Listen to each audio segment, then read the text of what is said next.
पिछले व्याख्यान में हमने ये देखा था कि अनुबंध शब्द इस तंत्र में मूल रूप से अनुबंध अर्थ को छोड़कर अन्य पद्धति से भी प्रयोग में लाया गया है। यहाँ पर अनुबध्यते जोड़ा जाता है, इस अर्थ में संपर्क में आना इस अर्थ में है। पिछली बार स्वतंत्र दोष प्रकोप, जिसको अनुबंध कहा जाता है, इस अनुबंध शब्द की व्याख्या में दो तीन चीजें बताई थी, तो उसमें हो सकता है कि संभ्रम हो, इसलिए एक बार फिर बताता हूं। ये अनुबंध शब्द जो है ये कर्मणि विध्यर्थ विशेषण है। जैसे पेय जल,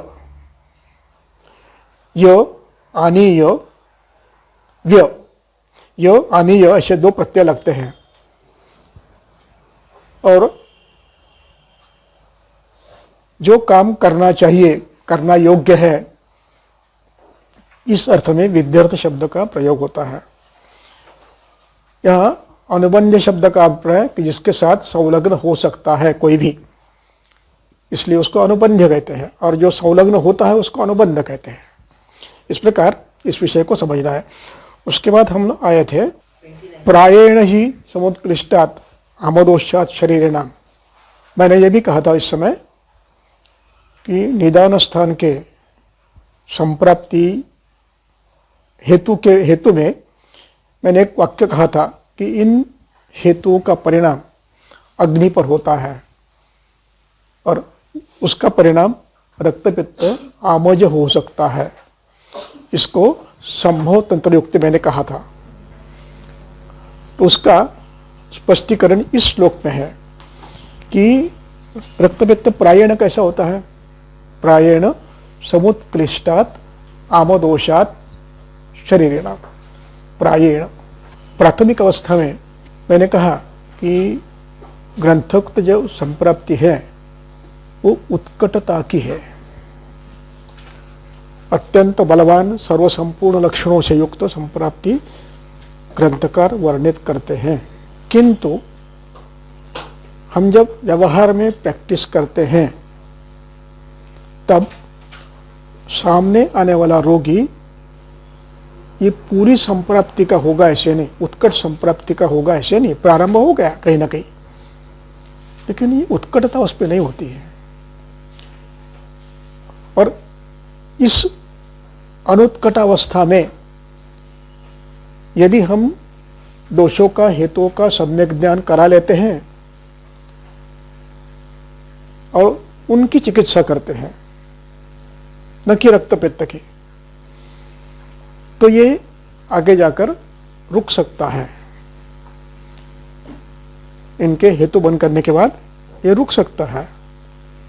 जैसे आपको याद होगा बचपन में धूप में घूमते समय नाक में से खून आता था, कई लोगों को आता है। ये भी रक्तपित्त है।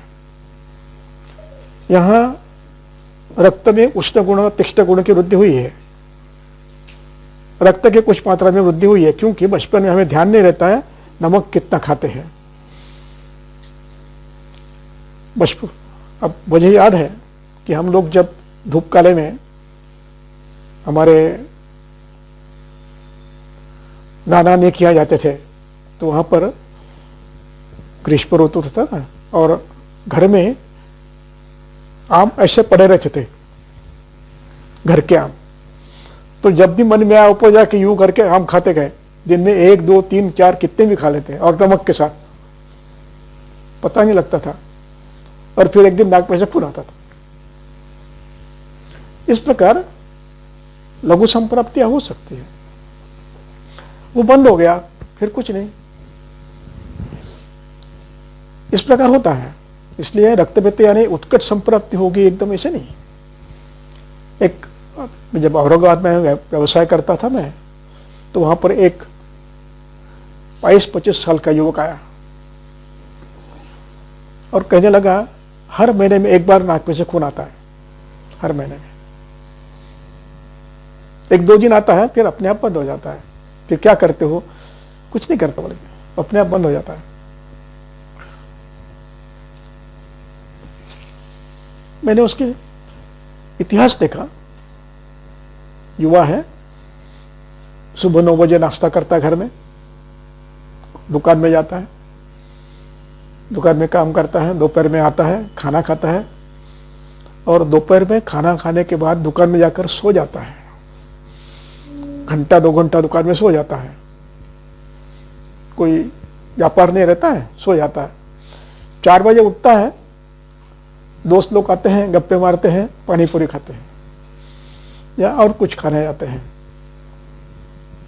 शाम में फिर कोई दोस्त आ गया, उसके साथ और कुछ खा लिए, और रात में घर जाके भोजन कर लिए। मैंने कुछ नहीं किया।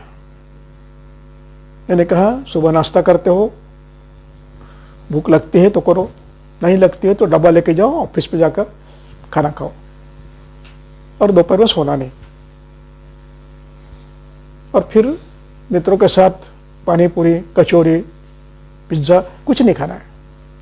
शाम में भोजन करना, इतना, और कुछ नहीं।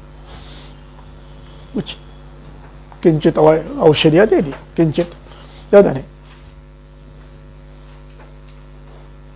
तिक्त पाचन दे दिया मैंने, क्योंकि यहाँ उष्ण पाचन नहीं चलता है, लवण नहीं चलता है, कटु नहीं चलता है, तो तिक्त पाचन दे दिया मैंने। और मैंने कहा कि आप ये दवा लेकर 1 महीने के बाद आना।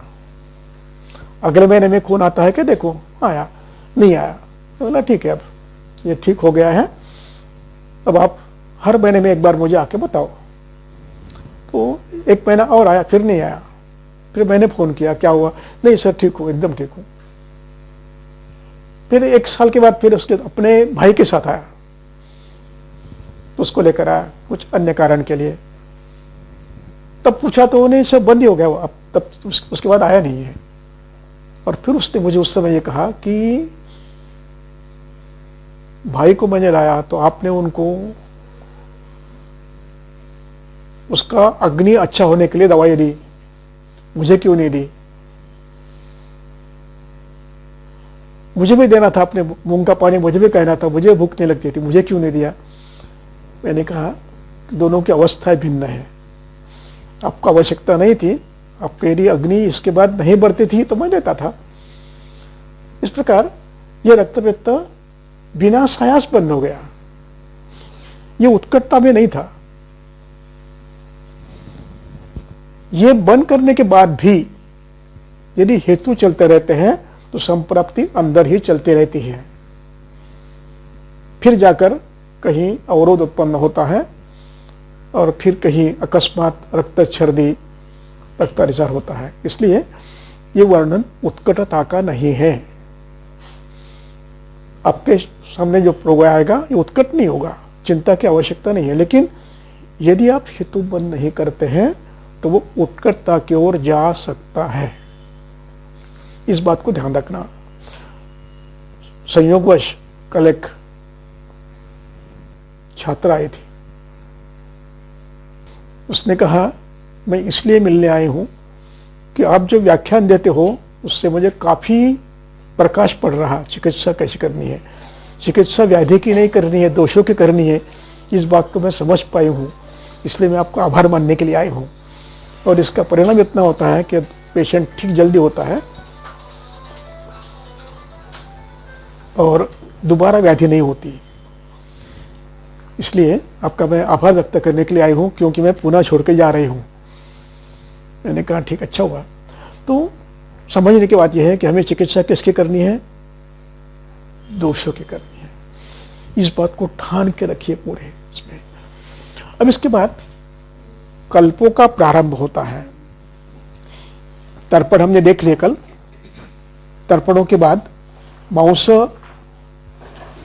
41 में हम आ रहे हैं। 41 में अभी मांस का प्रयोग चल रहा है। पढ़ो। पारावतान कपोतांश प्लावान रक्ताक्ष वर्तकान शशांक कपिन जलान हीना परिणाम कालपुच्छकान रक्तपित्तेहितान विद्यात रसां तेषां प्रयोजयेत्। एषां रसन प्रयोजयेत्। इनका मांस रस दो। ये उस काल में शक्य था, क्योंकि लोग घूमते रहते थे, पुनः शहरों में रहते नहीं थे, इसलिए इनका प्रयोग अभी नहीं कर रहा है। इस पे पारावत भी है और कपोत भी है। पारावत और कपोत में फर्क क्या है? दोनों कबूतर है, वर्ण में भेद है, एक सफेद है एक पारवा है। इसलिए लावान इन सबको विद्यात तेषाम रसान प्रयोजयत। अब वो कैसे खाना है उसका वर्णन किया है। कहते हैं ईशत अम्लान किंचित अम्ल अथवा अनम्लान। अम्ल देना चाहते हो तो अम्ल दो, लेकिन अम्ल कौन सा दोगे? दाढ़ी व आमलक, अन्य नहीं। तो अम्लान घृतवृष्टान सशर्करान। अब ये जो वर्णन है ईशत अम्लान, ये किसको लगाना है? क्या ये मांसरस को लगाना है या स्वतंत्र देना है या अगले श्लोक को लगाना है? पहला श्लोक क्या है? रसान प्रयोजयेत, रस का प्रयोजन करो। आगे क्या लिखते हैं? ईशत अम्लान अनम्लान वा घृतवृष्टान सशर्करान। अब यहां पर अम्लान अनम्लान, अम्लान अनम्लान, ये विभक्ति कौन सी है? अकारांत पुल्लिंग द्वितीय। रामम रामः रामौ, रामः रामम रामौ रामान, बहुवचन है। अब आगे ध्यान रखिए, आगे क्या वाक्य है? कफानुगे यूष शाकम, एक वचन है, इसलिए ये उसका विशेषण नहीं है। यदि शाकम का विशेषण होना है तो वो कैसा होना चाहिए? अम्लम, अनम्लम, शाकम। इसलिए ये विशेषण किसका हुआ? बहुवचन ऊपर जो है मांस रसान, द्वितीय, द्वितीय बहुवचन, रसान है ना, रसान, अम्लान, अनम्लान। समझ में आ रहा मैं क्या कह रहा हूं? विशेषण किसका है? कल जो कन्या आई थी उसने विशेष तौर पर बताया कि सर आप जो बताते हो ना, ये व्याकरण, ये त्वांत है, ये विद्यर्थ है, ये लेवंत है, ये वकारावी है, इसका बहुत लाभ होता है। ये व्याकरण हमें आदत ही नहीं इस प्रकार सोचने की, इसलिए जब मैं ग्रंथ पढ़ती हूँ तो ध्यान में आता है ये द्वितीय है, ये प्रथमा है, इसको कहाँ लगाना है। मैंने कहा इस पद्धति में पढ़ाता हूँ तो आप लोग बोर नहीं होते? नहीं बोर नहीं होते। बोले ये हमें समझ में आता है, हम संस्कृत समझते तो हैं लेकिन उसका प्रयोग कभी जीवन में किया ही नहीं है। मैंने कहा ये पद्धति चालू रखो, तो हाँ निश्चित चालू रखो। बोले इस पर बताते जाओ। तो इस प्रकार इस वाक्य को कहाँ लगाना है? इस वाक्य को रसान को लगाना है। घृत पृष्ठान, इन मांस को भी घृत में भून लेना है और अम्ल डालकर भूनना है और फिर उसका मांस रस बनाना है। तो कफानुगे यूष शाकम, वातानुगे रसम, रस देना है, वातानुग में देना है, कफानुग में शाकम देना, यूष शाकम देना है। मुद्ग और शाक, इनका यूष देना है। रक्तपित्ते वस्पड़, रक्तपित्ते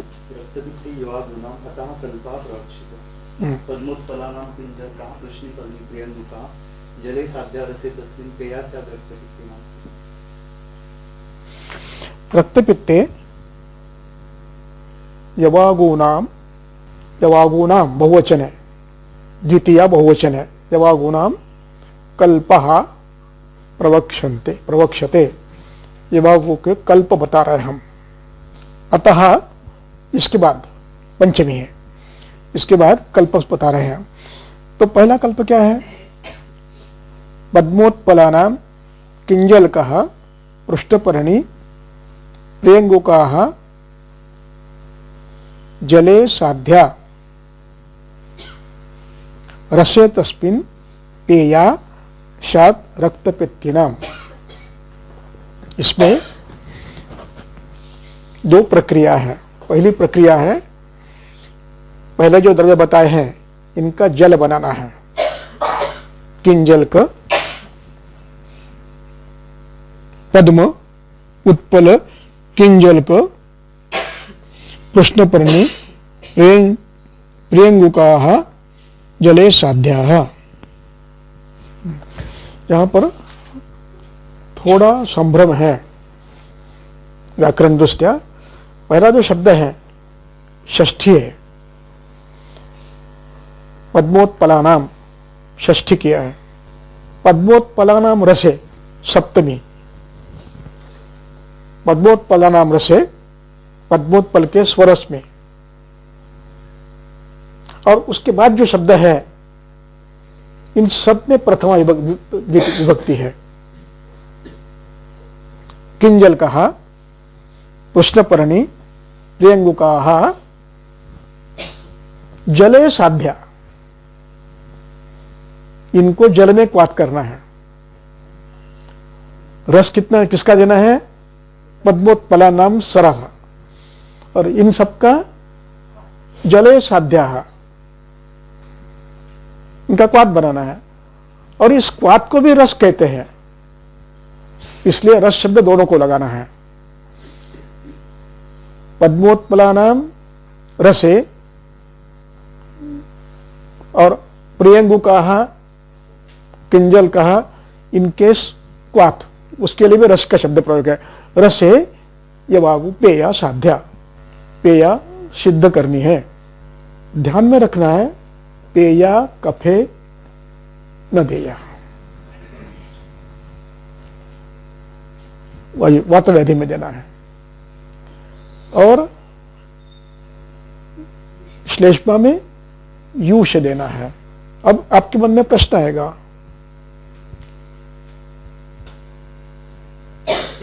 मंड यवागु, मंड पेया यवागु, ओदन, ये क्रम है ना? यूष में क्या क्रम है? यूषों के क्रम नहीं बताया आपको। एक शब्द आया है, आपको कहां मिलता है? देखो, यवागुम अतः प्रवक रक्तपित्ते यवागु अतः प्रकल्पम यवागूनाम कल्पः प्रत्यक्षते। यवागु शब्द है ना, ये यवागु शब्द जो है ना, ये दोनों को है। देखिए, मंड, मंड की हमारी कल्पना क्या है? चावल का पानी। पेया का कल्पना क्या है? चावल का पानी, चावल का अल्पसिक्ता पेया, बहुसिक्ता यवागु। मंड ऊपरी जल पानी। काश्यप के भोजन कल्पाध्याय में, भोजन कल्पाध्याय, इसमें मंड शब्द का प्रयोग ऊपरी जल के लिए किया है, और वो यूष के जल को भी किया है। मुद्ग मंड शब्द कैसे है? मुद्ग मंड। उसी प्रकार मुद्ग पेया, उसी प्रकार मुद्ग यवागु, और उसी प्रकार मुद्गोदन। काश्यप भोजन कल्पाध्याय, इस पद्धति से देना है। ये मेरे लिए अद्भुत था, नया था। फिर सोचा मैंने कि हम घृत के ऊपर के भाग को मंड कहते हैं, स्वरा के ऊपर भाग को मंड कहते हैं, ये ध्यान में वहां क्यों नहीं आया? तक्र के मंड को कहते हैं, तद्वन मस्तु कहते हैं, मस्तु। ऐसे ही हरे वस्तु के ऊपर के भाग को मंड कहा जाता है। इस प्रकार मुद्ग मंड, मुद्ग पेया, मुद्ग यवागु, मुद्गोदन, इस क्रम से भोजन करना है। संदर्भ काश्यप संहिता भोजन कल्पाध्याय। यवागु ये कल्पना, ये नाम सामूहिक है।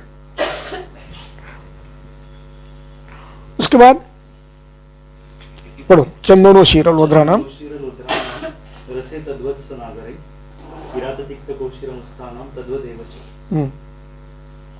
उसी प्रकार ये पेया यवागु जो देने हैं, ये इस प्रकार इन द्रव्यों से शुद्ध करके देना है। यूष, पेया, मंड, यवागु इस प्रकार देना है। किरातिक्त तद्वदेव। उसके बाद पढ़ो आगे। घातकी धन्वयासाम्भु बिल्वानां वा रसे श्रुता मुसरपृष्णिपर्ण्यो वा स्थिरामुद्गरसेत्वा रसे हरेनुकानां वा सर्वरूपे सबलारसे सिद्धाः पारावतादीनां रसे वा स्युः पृथक् पृथक् इत्युक्त रक्तपित्तभिन्ना शीताः समधुशर्करा यवाग्वाः कल्पना च येषां कार्यामांसरसे। इनकी यवागु बनाओ, इनके विविध कल्पों के साथ, इन द्रव्यों के साथ, मांस रस के साथ इनकी यवागु बनाओ। यवागु से धन में आ गया, न कि चावल की केवल यवागु, वातज में, चावल की, कफज में, द्विदल धान्यों की, इस प्रकार आगे जाना है। शशः सवास्तुतः शस्ताः विबन्धे रक्तपित्तिनां वातोल्बने तिक्तिः स्यात् उदुम्बर रसे श्रुता मयूराः प्लक्ष विरूहे नगरोधस्थ च कुक्कुटाः रसे बिल्वोत्पलादीनां वर्तकप्रकरौ हितौ दृश्यते तिक्तकैः सिद्धं तृष्णाग्नं वा फलोत्पकं सिद्धं विदारिगन्धाद्यैः अथवा शीतशीतलम्। अब तक जो बता रहे थे भोजन कल्प सामान्य तौर पे बता रहे थे, तर्पण करना है या भृंगन करना है तो आहार के कल्प बताए आपको। और ध्यान में आया होगा आपका, कल्पों में पेया, मंड इनका प्रयोग किया, यवागु प्रयोग किया है, एकदम आहार का नहीं किया है। ये ध्यान में रखते हुए कि अग्नि को ठीक करना है। नहीं तो भोजन में शाक इसकी दो कहते थे, इसकी शाक बनाओगे दो, नहीं वैसे नहीं कहा, सूप बना के दो, यूष बना के दो। प्रमेय में शाकादि नाम प्रयोग है, कुष्ठ में शाकादि नाम प्रयोग है शोधन के बाद। यहां पर यूषोदिक कल्पना दी है। इसके बाद अगले श्लोक में एक शब्द है, उसको ध्यान रखना है। पहली पंक्ति में चौथा शब्द है, चतुर्थ शब्द है विबंधे। विबंधे रक्तपित्तिनां वातोल्बणे। यहां विबंध शब्द का अभिप्राय क्या है? विबंधे शब्द से संभ्रम उत्पन्न हो सकता है।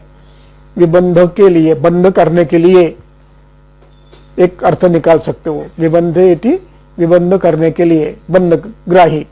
दूसरा अर्थ क्या निकल सकता है? जहां विबंध है, जहां विबंध है। अब इस शब्द का अर्थ क्या लेना है? विबंधे सप्तमी है, इसलिए विबंध में जहां विबंध है वहां पर इन कल्पों का प्रयोग करना है। शश, वास्तुक, वातोल्बणे चित्तिरे औदुम्बरे रसे श्रुतः। इसकी टीका देखो, अब ऊपर से तीसरी लाइन, दूसरी लाइन, अत्र शशः कषायत्वात् रक्तपित्तहरा भवति एव विबन्धहरेण वास्तुकेन संस्कृतत्वात् विबन्धहरा भवति। वास्तुक उसमें विबंधहर है, वास्तुक विबंध नाशक है, इसलिए इन द्रव्यों का कषायत्व है, ईशत कषायत्व है, फिर भी विबंधहर के लिए वास्तुक डाल के रखा है उसमें। इसकी चक्रपाणी की टीका है। मयूर प्लक्ष नगरोदस्य कुक्कुटः रसे बिल्वोत्पलादिनां वर्तक क्रकरो हितौ तृष्यते तिक्तके सिद्धम तृष्णाग्धम च फलोदकम। इसकी टीका जो है ना पूरी पढ़ने लायक है, पढ़ लो, पूरी टीका पढ़ लो। आवस्तिकम भोजनम आह शश इत्यादि अत्र शशः कषायत्वात् रक्तपित्तहरा भवति एव विबन्धहरेण वास्तुकेन संस्कृतत्वात् विबन्धहरा अपि भवति एवं तित्तिरि मयूरादयः यदि अपि उष्णत्वेन वातहरा तथापि रक्तपित्ते न हिताः उष्णत्वेन यतश्च तेषां साधने उदुम्बर रसादयः रक्तपित्तहरा नियुज्यन्ते। यानी उनमें औदुम्बर आदि कल्प डालकर उसको रक्तपित्तहर कर दिया, हालांकि उष्ण है तो उसको शीत कर दिया है। आगे तथा सति वातम रक्तपित्तम च भवन्ति प्रतिनियत साधक द्रव्योपन्यासात् संयोगम महिम्ना एव संयोग महिम्ना एव कार्यकरा भवन्ति इति ज्ञायते। प्रतिनियत को यदि उष्ण है तो उसको साथ में शीत के साथ दो, कषाय के साथ दो तो अपना कार्य करता है।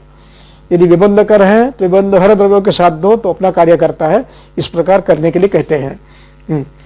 यहाँ जो शब्द है ना, संयोग महिम्नैव, इस पे अधोरेखित करिए, इसकी संधि में महिम्ना तृतीया करना है। महिम्ना एव, आ अधिक ए ऐ होता है। संयोग महिम्ना एव, तो महिम्नैव होता है वो। कार्यकरा भवन्ति इति ज्ञायते।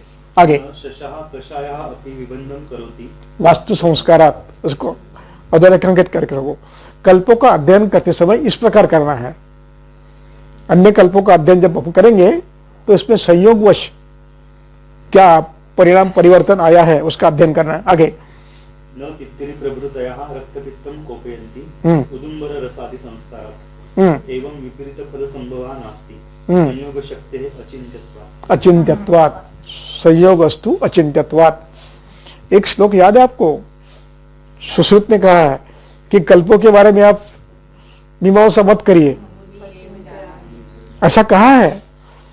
मंद बुद्धि के लिए है, उत्तम बुद्धि के लिए मीमांसा आप कर सकते हो कि ये ऐसे किया है। वास्तुकरस एव शस्यस्य साधन प्रयोगः इतर साहचर्य उक्तम ही। इसको भी अधर, ये श्लोक है ना, उक्तम ही, ये महत्व का है। विपचेतु वास्तुकरसे शशम विबन्धे पुरुषस्य, पुरुष विबंध में शशरस वास्तु के साथ देना है।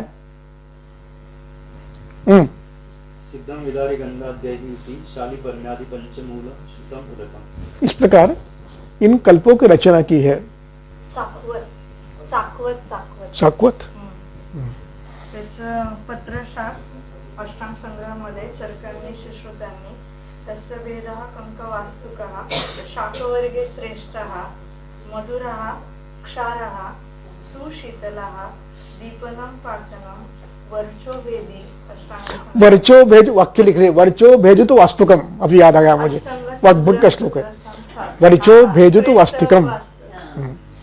पुढे जाऊन रोचनः मेधावर्धनः मलमूत्र शुद्धीकृत शुक्रबलप्रदः त्रिदोषजित ज्वर अश्वनाशनः पीह कृमिहरः।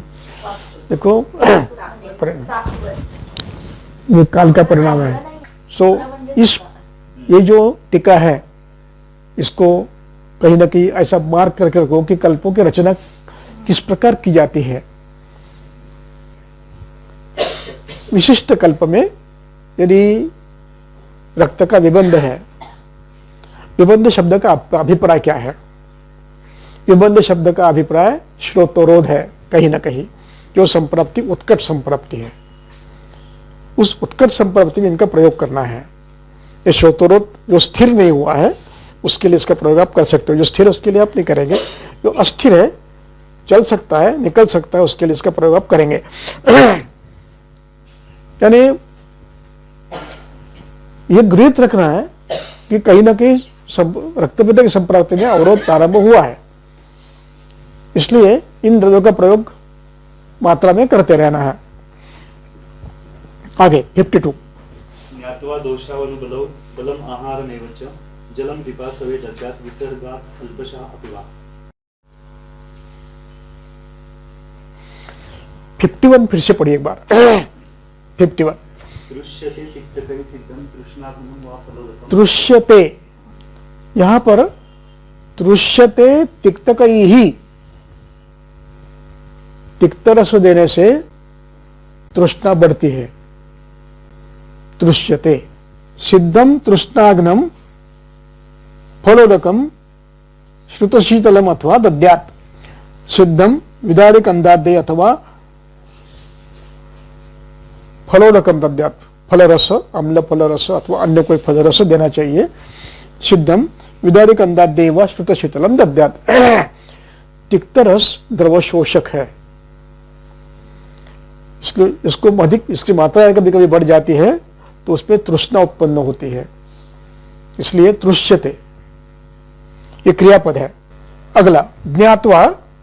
अब ये टीका नहीं है, ध्यान रखो, टीका बीच में नहीं है, टीका चक्रपाणी ने की है, इसलिए 51 श्लोक के बाद तुरंत 52 पढ़ना है, टीका को छोड़कर पढ़ना है। ज्ञात्वा दोष बलौ, दोषौ अनुबलौ। ज्ञात्वा तो अंत है, ज्ञान कराकर, किसका? दोषौ, दोषौ दो है, श्लेष्म वातौ दो, अनुबंध दो का होता है ना, इसलिए दोषौ अनुबलौ। अनुबल है ना, अनुबंध। किसका अनुबंध है? ज्ञात्वा। श्लेष्मा का अनुबंध है या वायु का अनुबंध है, ये जानते हुए और आगे क्या लिखा? बलम, बलम ज्ञात्वा, आहारम ज्ञात्वा, बलम ज्ञात्वा, आहारम ज्ञात्वा, दोषौ अनुबलौ ज्ञात्वा। इतना ध्यान होना है। जलम दद्यात्, पिपासवे। पिपासवे जिसको तृष्णा है, जिसको तृष्णा है उसको पिपासवे कहते हैं। जलम दद्यात्, जल देना है तो क्या सोचना है? अनुबलो। अनुबल किसका है? बल कैसा है और आहार कितना लेता है, ये देखकर जलम पिपासवे दद्यात्। दद्यात् ये क्रियापद है। अल्पशो भिषक, जल कैसे देना है? अल्पशो देना है, थोड़ा थोड़ा देना है। काश्यप ने जल विधि में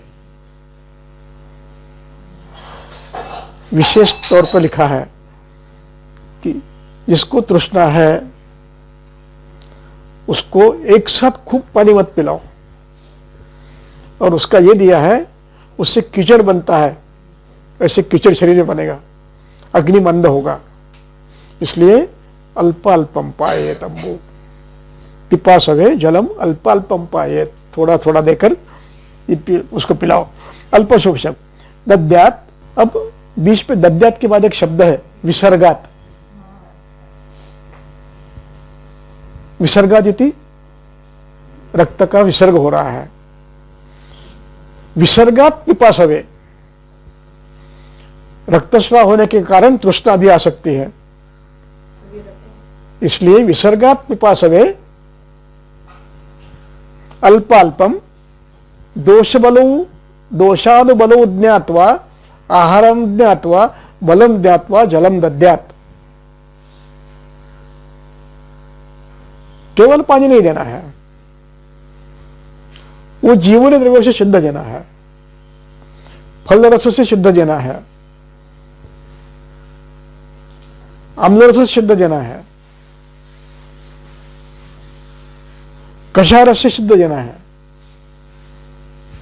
इन सब का विचार को करना है। तो विसर्गात अल्पशो पिवा श्रुत शीतलम जलम वा संस्कारित जलम वा दद्यात् पिपासवे।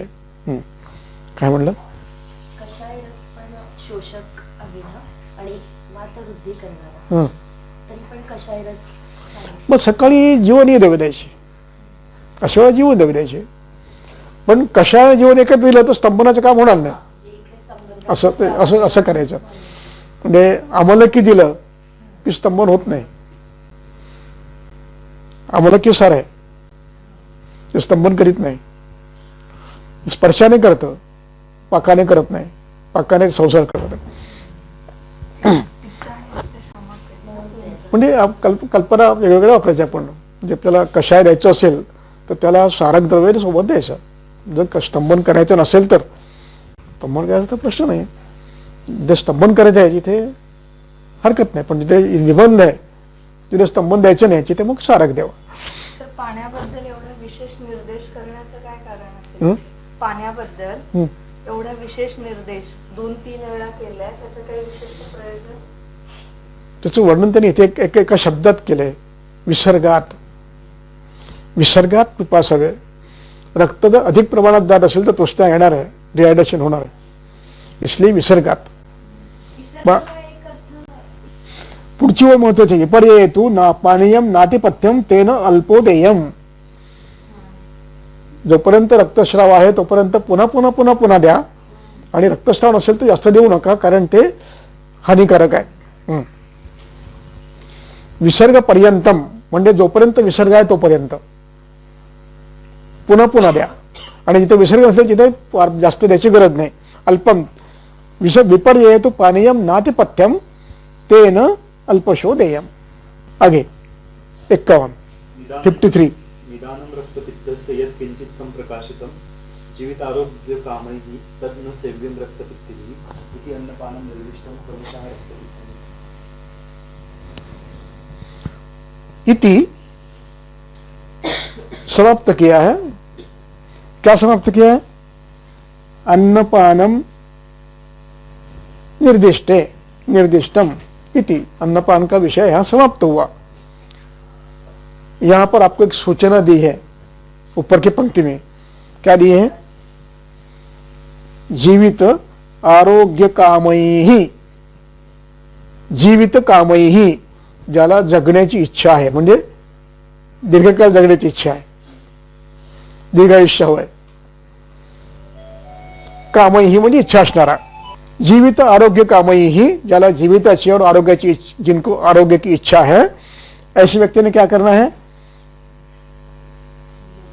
तन्न सेव्यम रक्तपित्तिभिः. रक्तपित्ती ने उनका सेवन नहीं करना है. तन तन शब्द यानी तत् है, तो का न हुआ है. तत् न सेव्यम. तत् से अभिप्राय क्या है? ऊपर की पंक्ति. निदानम रक्तपित्तस्य. रक्तपित्त का जो हेतु बताया है उनको सेवन नहीं करना है. अभिप्राय क्या है? जो किताब में नहीं है, सेवन कर रहे हैं, उनको बंद नहीं करना है, उनको ही बंद करना है. जो हेतु है वो बंद करना है. जीवित आरोग्य कंक्षैहि. क्योंकि यदि आप हेतु बंद नहीं करते हो तो संप्राप्ति लगातार चलती रहती है. इसलिए रोगी आपके पास जब आता है तो प्राथमिक अवस्था में आता है तो उसकी संप्राप्ति बंद करना आपका काम है. संप्राप्ति बंद केवल रक्त बंद करने से नहीं होती है, आपको चिकित्सा दोषों की करनी पड़ती है. चिकित्सक चिकित्सा दोषों की करता है, व्याधि की नहीं करता है. प्रमुख चिकित्सक उसका है. ये तात्कालिक है, रक्त बंद करना ये तात्कालिक है. मैं जो बार बार आपको बताता हूं ना, be a family physician. Consultant मत बनो. कंसल्टेंट का विषय क्या है? आपके पास जिसके लिए आया वो हो गया, काम समाप्त, उसका कोई संबंध नहीं है. फैमिली फिजिशियन है तो लगातार आपका संपर्क रहना चाहिए.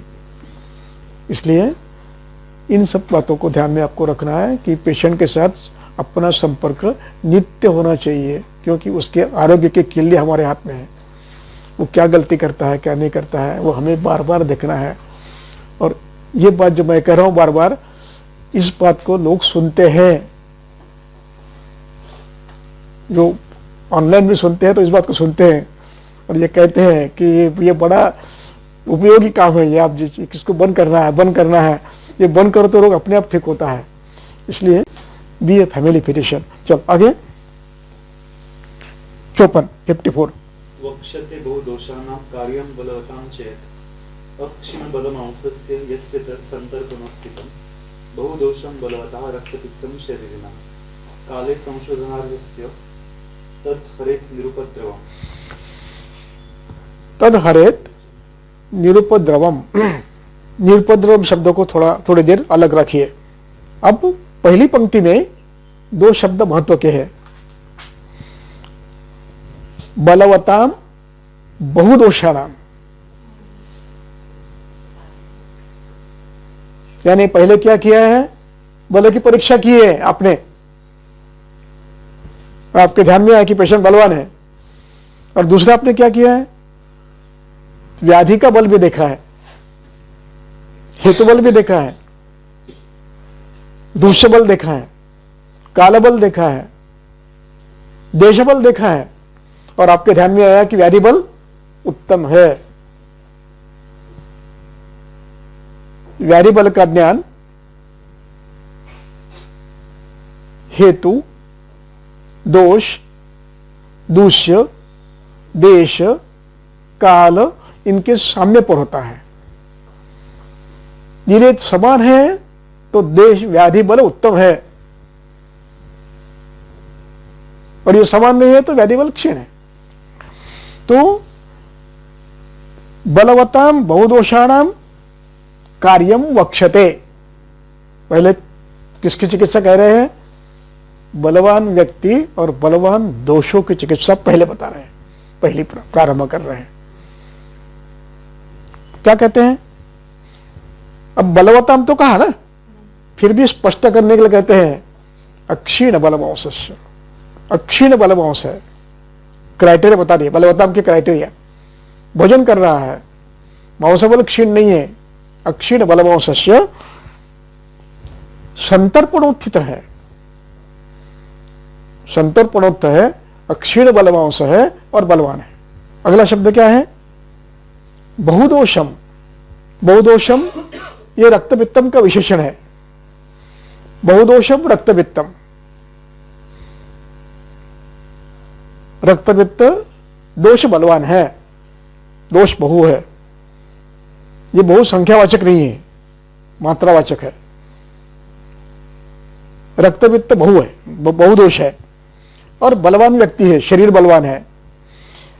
बहुदोषम बलवतो शरीरणः रक्तपित्तम, ये क्राइटेरिया बताए हैं। शरीर बलवान है, रक्तपित्त बहुदोष है। इस अवस्था में क्या करना है, शरीर बलवान है, रक्तपित्त बलवान है, बलदोष है। काले, काले शब्द महत्व का है। काले संशोधनार्हस्य हरेत। संशोधनार्ह है, अभिप्राय क्या है, अर्थ यह है कि ऊर्ध्व है तो विरेचन है, विरेचनार्ह है, और अधोग है तो वमनार्ह है। और विरेचन वमन के लिए अन्य जो बाधाकर अवस्थाएं हैं वो नहीं है। मुक्तनाल, बद्धकंठ नहीं है, इन सब का विचार करना है। इसलिए इस शब्द का प्रयोग संशोधनार्ह, जिनको वमन कभी होता ही नहीं है उनको नहीं देना है। जो मृदुकोष्ठी है सोच समझ कर देना है। इसलिए संशोधनाश्च निर्हरेत। अब यहां निर्हरेत शब्द के बाद एक शब्द आया है निरुपद्रवम। निरुपद्रवम शब्द का अर्थ क्या लेंगे आप? एक अर्थ होता है जिसको कोई उपद्रव नहीं है। उपद्रव बताए ना रक्तपित्त के, श्वास वगैरह वगैरह, ये अर्थ लेना है, या चिकित्सा निरुपद्रव करनी है। हरेत निरुपद्रवम। क्वेश्चन समझ में आ गया? क्रिया का विशेष म्हणजे निरुपद्रव करणारी चिकित्सा, उपद्रव न करणारी चिकित्सा करा असा अर्थ घ्यायचा का? ज्याला उपद्रव आहे त्याची चिकित्सा करा, ज्याला उपद्रव नाही आहे त्याचीच करा, निरुपद्रवाला चिकित्सा करा, साधा अर्थ है। इस क्वेश्चन को ऐसे क्वेश्चन मार्क करके रखो, आगे जाएंगे। उपद्रवम इति क्रिया विशेषणम किंवा रक्तपित्त विशेषणम। डबल गेम केलं आहे। दोन्ही आहे आणि दोन्ही अर्थ बरोबर आहे। उपद्रव नसताना हे करा असं, कारण तो असं असा पण म्हणते. त्यांनी डबल गेम खेळला त्याने। तुम्ही पण करू नका, आणि असतील तर घेऊ नका। ते ऑलरेडी आधी सांगून सांगून ठेवलंय, असाध्य आहे. उपद्रवासहित असाध्य आहे. अर्थ दोन्ही घेतले तर फार फरक पडत नाही, दोन्ही घेतले तर. पण उपद्रव असलेलं करू नका असंही म्हणणं असं म्हटलेलं आहे, आधीच म्हटलंय की चिकित्सा. त्यामुळे इथे उपद्रव करायचे नाहीत, हे जास्त महत्वाचं आहे. कारण अधिकरण इथे क्रियेचं आहे. तुम्ही चिकित्सा करा. आणि सम्यक चिकित्सा करावी. सम्यक चिकित्सा करा अशा अर्थाने तो घ्यायचं. पुढं विरेचन ऋतोभागं तदोन्यो शुभमनेनच प्रवृत्ताम् अभयां प्राज्ञा फलानि आरोग्यवदस्य वा त्रायमानां गवाक्षावा मूलम् आमलकानि वा विरेचनं प्रयुञ्जीत प्रभूत मधुशर्करं रसा प्रशस्यते तेषां रक्तपित्ते विशेषतः. अंतिम वाक्य ते महत्वाचं आहे. येषाम रसः प्रचक्षते, चूर्ण देऊ नका. येषाम रसः प्रचक्षते, विरेचनासाठी. आणि दुसरं विशेषण काय आहे? प्रभूत मधु शर्करम, जीवनी आहे. जीवन द्रव्य टाकायचे. मधु कशा आहे आणि जीव तर्पण आहे. कशा असून तर्पण आहे, इसलिए त्यात ते टाकताना प्रभूत मधु शर्करा. प्रभूतेचा अर्थ चवेला गोड लागेल एवढंच फक्त नाही, त्याच्याही वर जायचं. चवेला गोड लागेल पर्यंत नाही आहे, औषध म्हणून मधुर टाकायचं. यह मधुर और कषाय मधु की कल्पना ये बल्ले के रूप में करनी है, केवल टेस्ट के लिए नहीं करनी है. प्रभुत्व प्रयुंजित द्रव्य कौन से बताए? तीव्रता, अभया, फलानि आरोग्यवदस्य, त्रायमाणां गवाक्षः मूलानि आमलकानि वा प्रयुंजित मधुशर्करम. और अंतिम पंक्ति है रसः तेषां प्रशिष्यते विशेषतः. विशेष तौर पर स्वरस का या तो क्वात का प्रयोग करना है.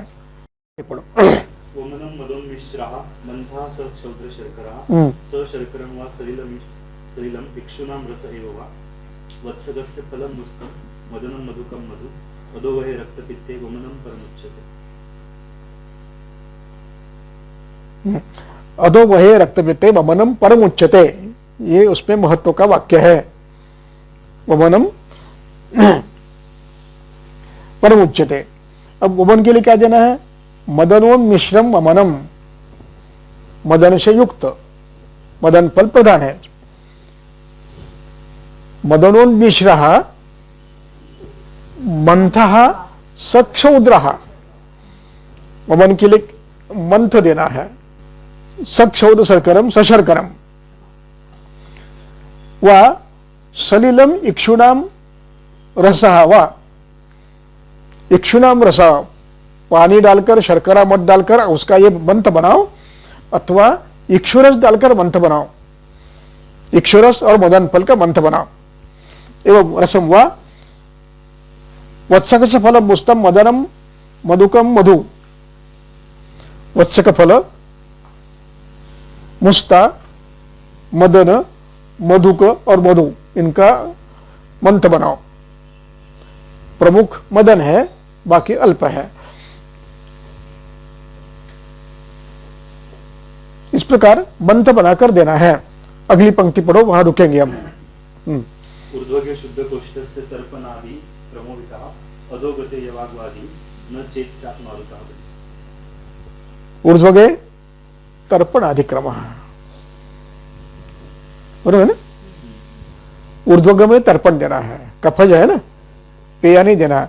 यूष दे सकते हो आप, मांसरस यूष दे सकते हो आप. अधोगे यवागु, मंड पेया विलेपी उदर, इस क्रम से आप दे सकते हो. यहां पर एक विषय समाप्त हुआ. कौन सा समाप्त हुआ? बलवताम बहुदोषम रक्तपित्तम निरुपद्रवम उपाचरेत. एक विषय समाप्त हुआ. अब इसका विपर्य अगले श्लोक में है, वो अगली बार देखेंगे. अब इसके बाद आता है बहुदोषम क्षीण बलम. उसकी चिकित्सा करनी है। तो अगले इस पे बता रहे हैं आपको, यही रुकते हैं।